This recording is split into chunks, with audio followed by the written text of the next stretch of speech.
Bonjour, ceci est le troisième volet sur la notion de vote populaire à l'élection présidentielle américaine. On sait donc que Donald Trump vient d'être élu président des États-Unis et que son élection a été tout à fait triomphale. Il a plus de 300 grands électeurs et il a donc le vote populaire, c'est-à-dire qu'il a plus de voix que son adversaire Kamala Harris. Pourquoi une vidéo là-dessus? Pour d'abord voir que justement la notion de vote populaire est une notion tout à fait fallacieuse si on cherche à étudier ou à analyser un peu la vie politique américaine.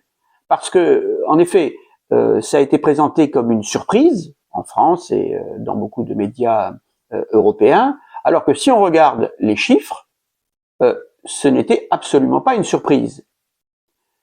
Les sondages faits aux États-Unis peuvent concerner à la fois l'ensemble de la nation ou être faits État par État, puisque l'élection a lieu au niveau des États.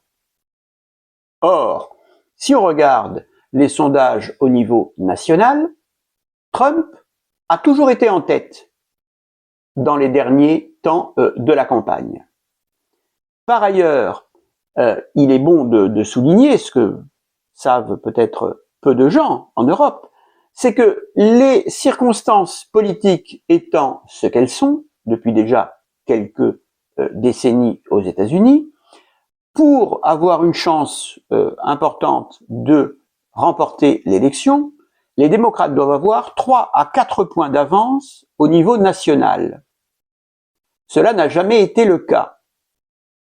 C'est-à-dire que, au mieux, il y avait un point d'avance pour Kamala Harris, mais dans les derniers instants de la campagne, c'était même Trump qui était devant en matière de voix sur le plan national. Et sur ce point, les sondages ne se sont pas trompés, puisque Donald Trump a eu effectivement plus de voix, il a même plus que la majorité absolue des voix à l'élection. Puisque ce qui compte, c'est le vote par État. Or, la seule indication que puisse donner un sondage au niveau national, c'est justement de voir quel parti, quel candidat semble avoir le plus de chances de l'emporter. Et il est évident que si on avait regardé les sondages nationaux dans cette optique, même quand Kamala Harris avait 1 ou 2 points d'avance, elle était en très mauvaise posture. Et à la fin, c'était même Trump qui était devant de 1 ou 2 points. Donc, ce qui compte, c'est le vote par État, pour voir qui a des chances de l'emporter. Et ce qui compte, à l'intérieur de ce vote par État, c'est le vote des fameux swing states, c'est-à-dire des États pivots, dont on ne peut dire avant l'élection s'ils voteront plutôt d'un côté ou plutôt de l'autre. Là aussi, les sondages donnaient une claire indication. Dans tous les swing states, quasiment, Trump était en tête. Et être en tête dans un swing state et pas dans l'autre, c'est possible. Mais si la totalité vont dans le même sens, ça signifie que c'est très bien parti pour le candidat concerné et très mal pour l'autre.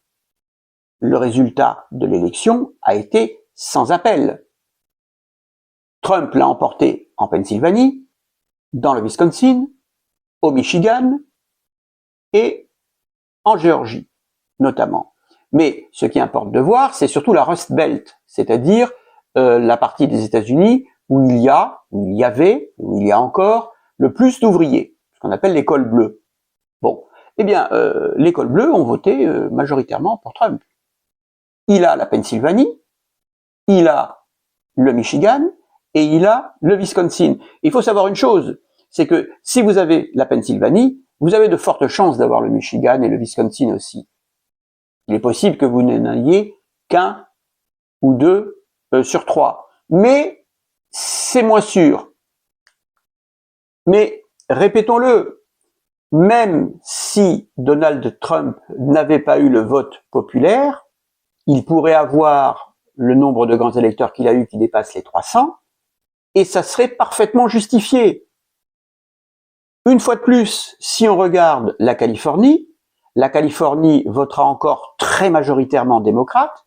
On s'aperçoit d'ailleurs qu'elle a toujours pas fini 4 jours après de compter ses bulletins de vote, ce qui est en soi un peu un scandale démocratique au XXIe siècle, mais que on aura à peu près 60% pour les démocrates et 40% pour les républicains. C'est-à-dire qu'on aura 2,5 millions peut-être de voix de différence entre les deux partis, ce qui est une différence considérable.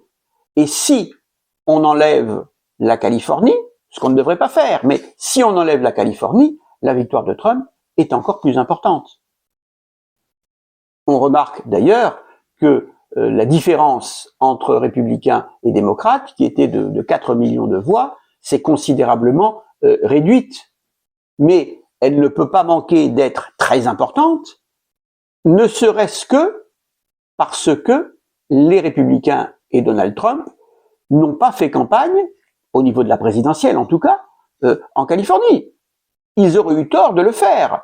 Ils ont dû dépenser beaucoup moins d'argent en Californie que dans les swing states, qui étaient les seuls États importants à remporter.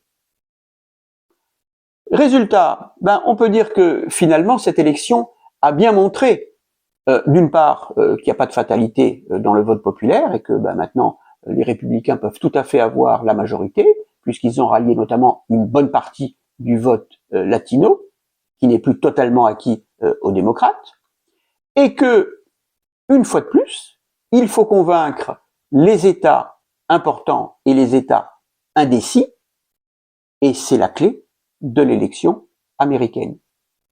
Point final.